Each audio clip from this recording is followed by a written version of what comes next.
Those are the basics. Let's get into all this because the procedure takes maybe minutes, but then it's permanent.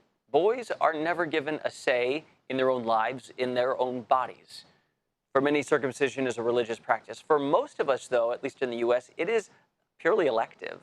Some people fiercely oppose it, the intactivist. While it's an easy enough viewpoint to find online if you Google, you may not have heard the argument in real life or, completely stated. So I spoke with Brendon Marotta. He's a filmmaker. He just made a documentary called American Circumcision that comes out in August next month, and he has deeply reported on that movement. What got you interested in circumcision? I became interested in the subject a couple years ago when I was going through a period of reevaluating a whole lot of things that had happened to me growing up. And what interested me about this subject was that I could change my beliefs, I could change other patterns in my life, but this wasn't really something I could change. And that bothered me. And so I started researching and had an obsessive epiphany about it. And most of the people who you see who are activists on this issue have had this obsessive epiphany where they start obsessively researching the topic, where they go into everything that they can about it. And circumcision is an issue that affects men in America in the most personal way possible. It affects partners of men, it affects parents and people who are about to become parents. And yet we've never had a national discussion about it. So that made me really interested in the subject.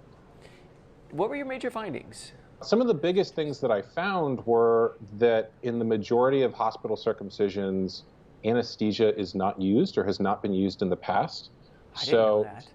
Right. I mean, if you can imagine holding down a child and cutting into his genitals with no anesthesia, it's horrifying to see. And many of the activists I spoke to said that that was the thing that made them become an activist, was just seeing footage of that. The other thing that I found in the research was that, the foreskin is 10 to 15 square inches of tissue. It's the most erogenous tissue on a man's body. So there's a significant impact on sexuality. And then there's just the larger question of, do we even have the right to do this? In the U.S., at least the people I've talked to as we've led up to doing this segment, it's like better safe than sorry. In America, people are less aware that the rest of the world does not do this. And so there's been a cultural norm. And in the past, people got their information from their doctor or from television, and now they can do their own research. Or from their parents. So, right. And so